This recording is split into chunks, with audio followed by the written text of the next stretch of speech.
Hello ladies and gentlemen, welcome to my YouTube channel. Today we are going to wind off our series of November 2022 Chemistry Paper 2. We are going to revise Section B. In the final exam, candidates are required to answer N4 questions from this section.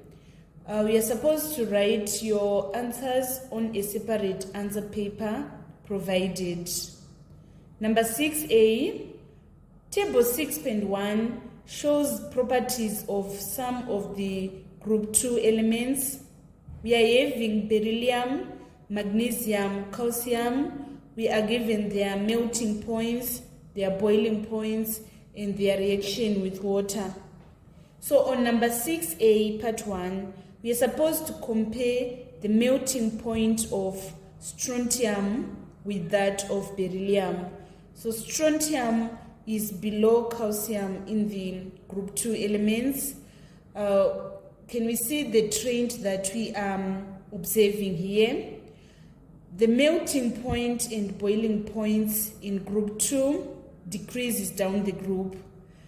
So it implies that the melting point of strontium is going to be lower than that of beryllium. And then if we check on boiling points, the boiling point of beryllium is 1330, that of magnesium is 1090, that of calcium is 760. So we can see the trend of decreasing in boiling points of group 2 elements. So it implies that the boiling point of strontium is going to be lower than that of magnesium. And then finally, we're supposed to compare the reactivity of strontium with that of calcium. In group 2 elements, the reactivity increased down the group. We can see here that beryllium is fairly reactive, magnesium is reactive, calcium is very reactive. So the reactivity of strontium is going to be more than that of calcium. The reactivity in group 2 increases down the group. So strontium is more reactive than calcium. This is due to decrease in ionization energy as you progress down the group. As it requires less energy to form ions, reactivity is going to increase. On number 6A, this is how we are going to present our answers. The question is requiring candidates to just compare. So we are going to say melting point of strontium is lower than that of calcium. Boiling point of strontium is lower than that of magnesium. Strontium is more reactive than calcium. There is no need for explanation because we are just supposed to compare. And then on part 2, we are supposed to write a balanced chemical equation to show how strontium reacts with water. So strontium is solid in state. It is going to react with water, which is liquid in state, in order to form strontium hydroxide. And the chemical formula of strontium hydroxide is SrOH2 plus hydrogen. So we need to check if our equation is balanced. Here we are having 1 strontium, and at the product side we are having 1 strontium. And then on product side we are having 2 plus 2 hydrogen, which means we are having 4 hydrogens, and here we are having 2 hydrogens. So for it to balance, we need to add another 2 here. And then we are having 2 oxygen, 2 oxygen. So this is the balanced equation for the reaction of strontium and water to form strontium hydroxide and hydrogen. So strontium hydroxide is going to be aqueous in state, whilst hydrogen is gas in state. And then on part 3, we are supposed to state and explain the effect on litmus paper of the solution formed when strontium reacts with water. So a red litmus paper will turn blue when placed in a solution that is formed when strontium is added to water, because solution is basic. Let us move on to part B. Calcium hydroxides react with ammonium chloride to produce ammonia. We are supposed to write a balanced equation for the reaction. So you should know that this is an acid to base reaction.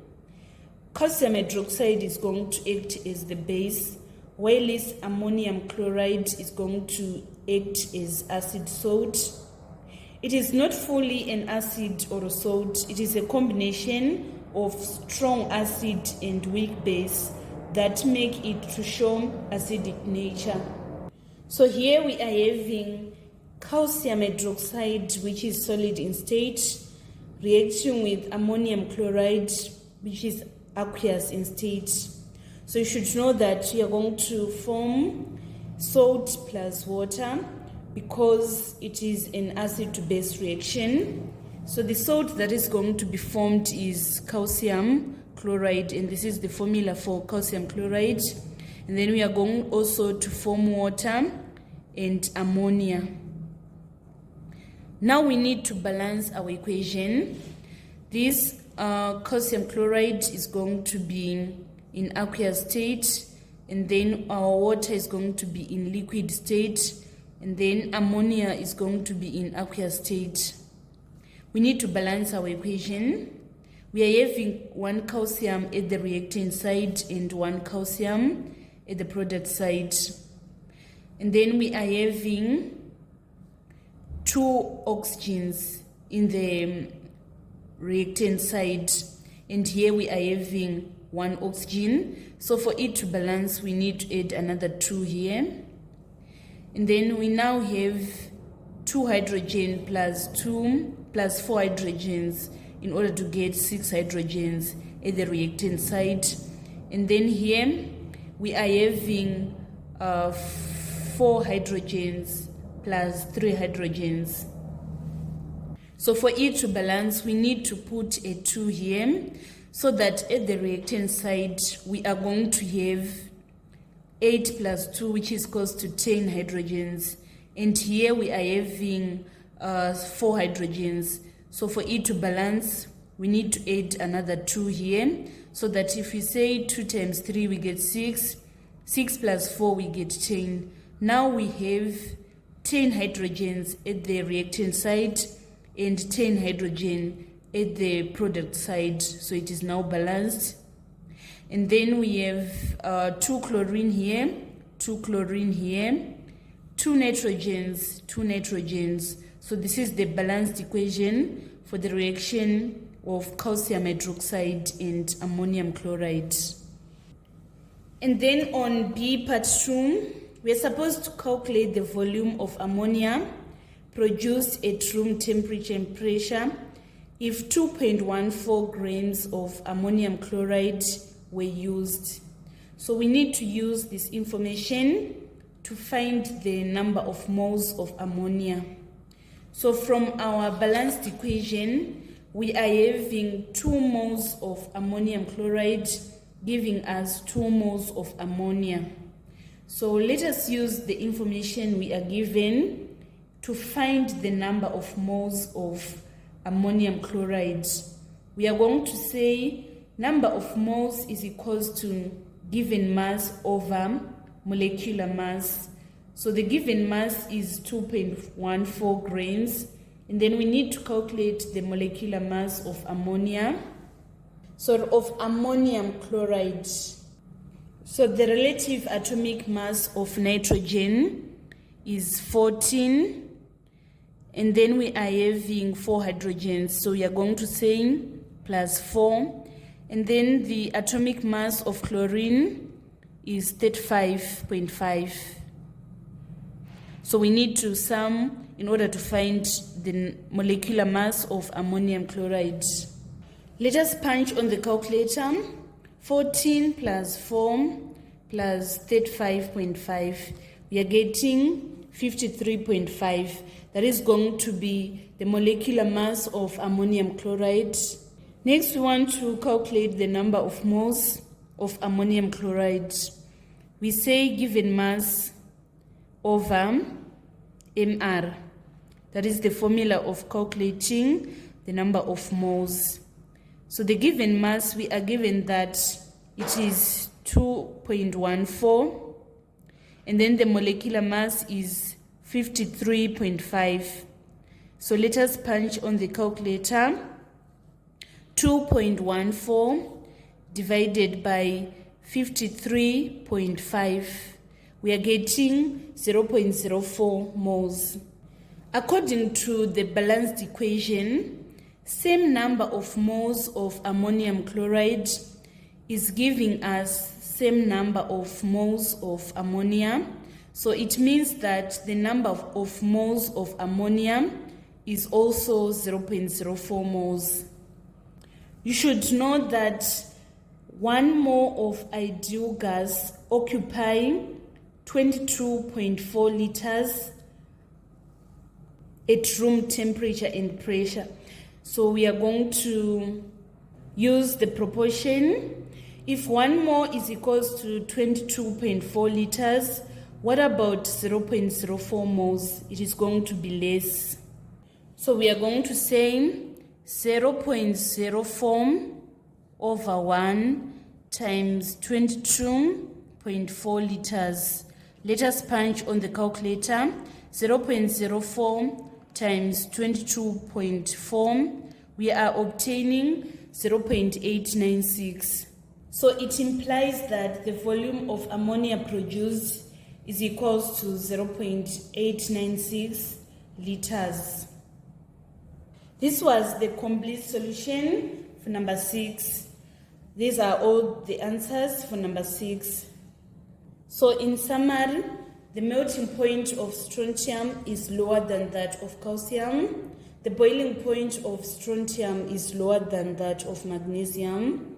Strontium is more reactive than calcium. And then if we react strontium and water, we are going to obtain strontium hydroxide and hydrogen. And then on part 3, candidates were required to state and explain the effect on litmus paper of the solution formed when strontium reacts with water. A red litmus paper will turn blue when placed in solution of strontium hydroxide because solution is basic in nature. And then on B part 1, we're supposed to write a balanced chemical equation for the reaction of calcium hydroxide with ammonium chloride. So we are going to have calcium chloride plus water plus ammonia. And then we are supposed to calculate the volume of ammonia produced at room temperature and pressure if 2.14 grains of ammonium chloride were used. So we need to first find the molecular mass of ammonium chloride, which is 53.5. And then after that, we need to calculate the number of moles of ammonium chloride. We are going to say given mass over mR. The given mass is 2.14 grams. So we say 2.14 divided by 53.5 and we obtain 0.04 moles. According to the balanced equation, 2 moles of ammonium chloride react to give us 2 moles of ammonia. So it means that the reaction is 1:1. So it means that the moles of ammonia is also equal to 0.04 moles. So if 1 mole is equals to 22.4 liters, what about 0.04? It is going to be less. So we say 0.04 times 22.4 liters in order to get 0.896 liters. Number 7A, Fig 7.1 shows apparatus for the destructive distillation of coal. We are supposed to define the term destructive distillation. Destructive distillation is the decomposition of a complex substance such as wood or coal by heating it in the absence of air and collecting volatile products. Let me define again. Destructive distillation is the decomposition of a complex substance such as wood or coal by heating it in the absence of air and collecting volatile products. Let us move on to part B. We are supposed to name the substances labeled P, Q, and R. So one, which is P, is known as coal gas. And then the next one, which is Q, we are going to have what is known as ammonium liquor. And then 3, which is R, it is known as coal tar. And then on B2, we are supposed to state the function of R and P. R is coal tar. It is a medicine that is used on the skin and scalp to treat itching, irritation, and dry patches. We are supposed to state the function of P, which is coal gas. It is used as fuel to generate electricity. Let us move on to the next question. On part 4, we are supposed to state the purpose of the cold water in the beaker. So I skipped part 3. We are supposed to describe the effect of Q on litmus paper. So we said that Q is ammonical liquor. It is alkaline in nature. Hence, when red litmus paper is dipped into ammonium liquor, it changes color of litmus from red to blue. And then on part 4, we are supposed to state the purpose of the cold water in the beaker. This is the cold water in the beaker. The function of the cold water in the beaker is to cool or condense the steam as it passes through the distillation apparatus. And then on part 5, we are supposed to describe the importance of the process shown in Fig 7.1. It is very important in order to obtain several commercially important compounds such as coke, ammonium hydroxide, coal gas, coal tar, and also it is increasingly promising method for recycling monomers derived from waste polymers. The importance of destructive distillation is we are going to obtain several important compounds such as coke, ammonium hydroxide, coal gas, and coal tar. It is promising method for recycling monomers derived from waste polymers. Let us move on to part C.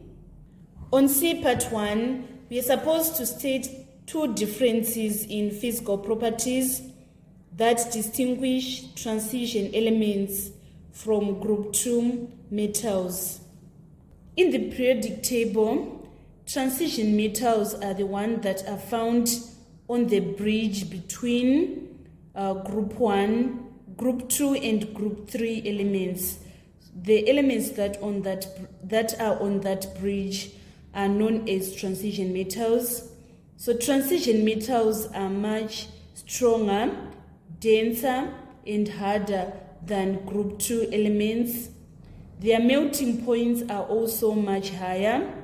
Transition metals are less reactive than group 2 metals. Let me repeat to explain the differences again. Transition metals are much stronger, denser, and harder than group 2 elements. Their melting points are also much higher. Transition metals are less reactive than group 2 metals.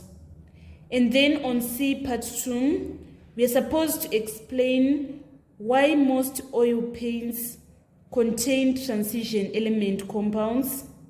Most oil paints contain transition element because their compounds are brightly colored. And then on part 3, we're supposed to give N1 industrial use of transition elements. Transition elements are always used in industry as catalysts for various reactions. This was the complete solution for the number 7 of November 2022, chemistry paper 2. Let us move on to number 8. Number 8A, part 1. Ethanol can be oxidized to ethanoic acid using a suitable oxidizing agent. Name the suitable oxidizing agent.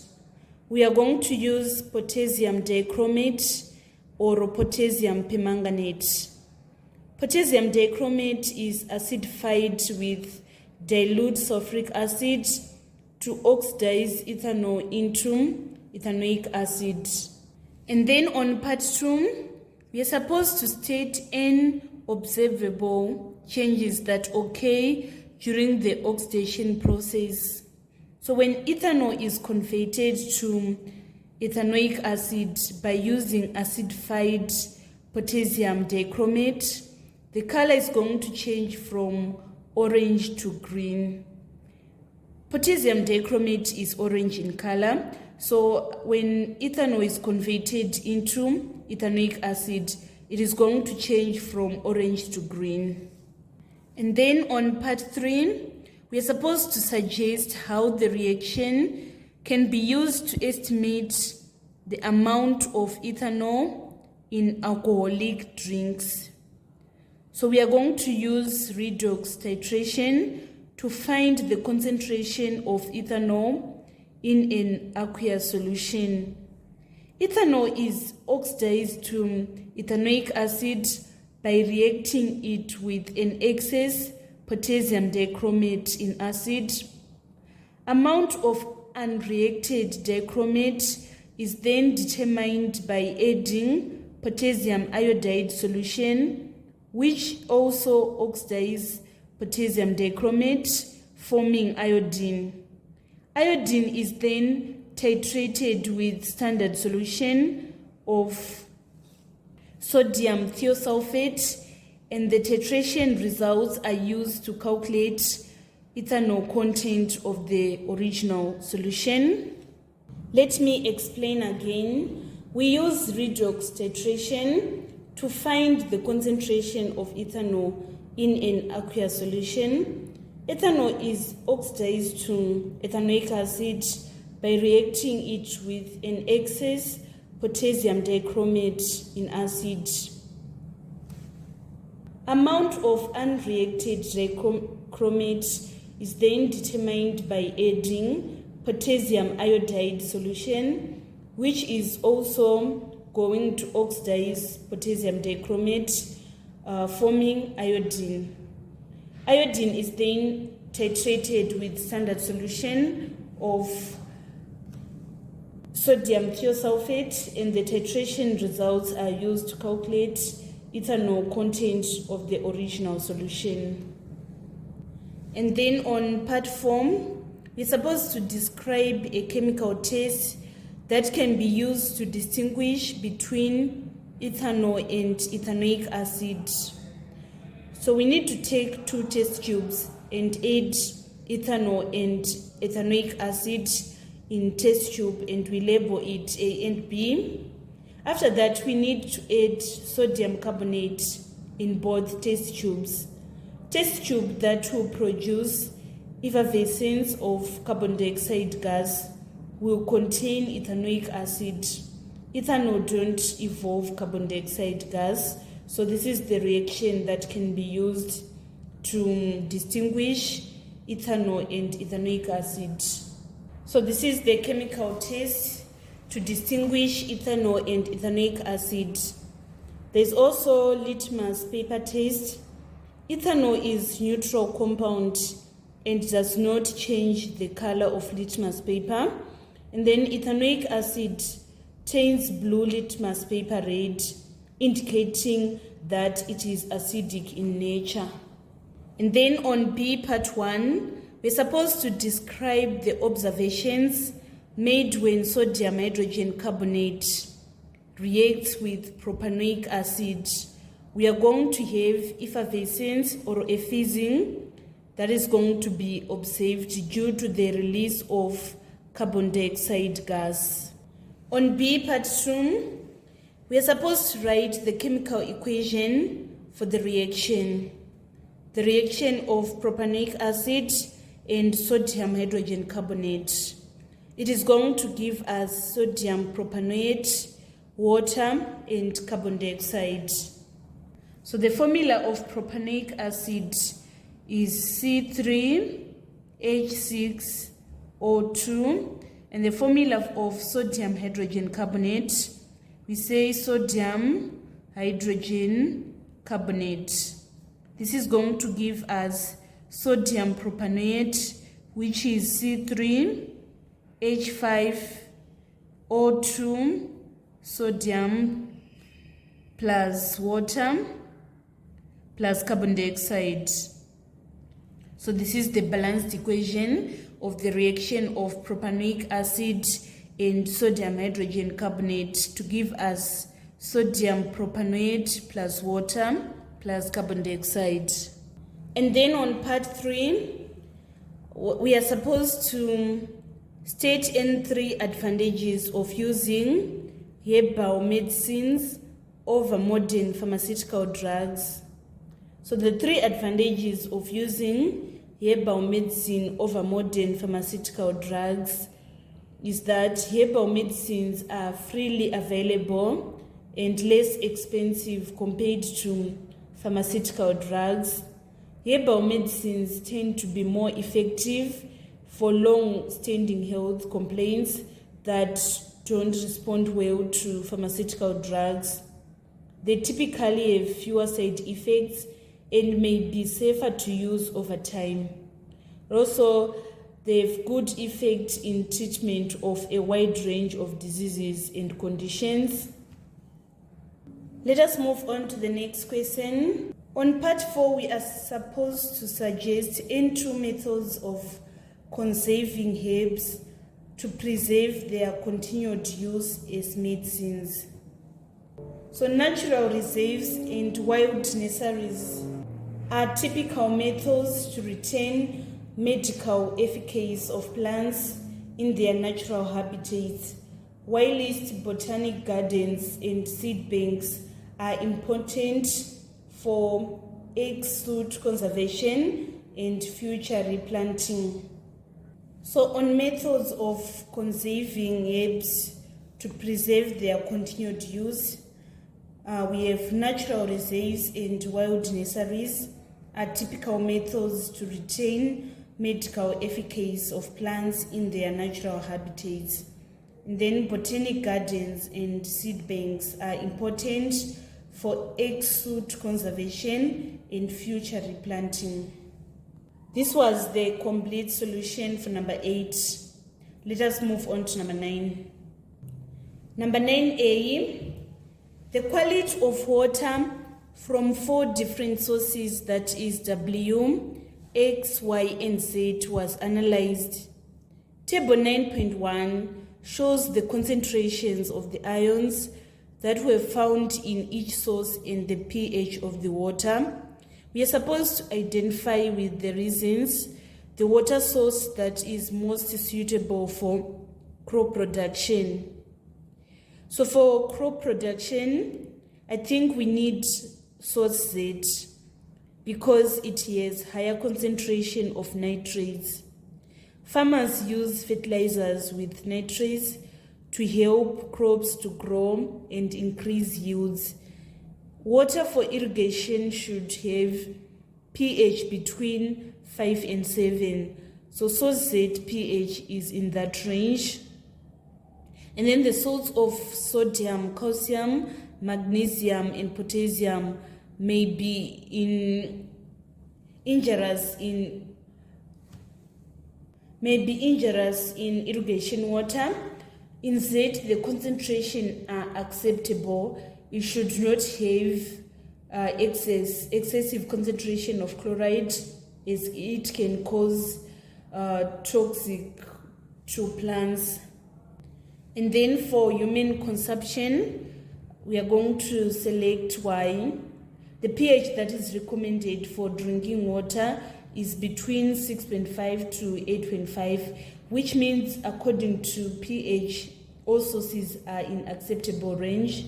And then recommended limit for chloride is 250 milligrams per liter, which is 0.04 moles per cubic decimeter. And then according to Environment Protection Agency, 10 milligram per liter is recommended for drinking water, which is 0.1 moles per cubic decimeter.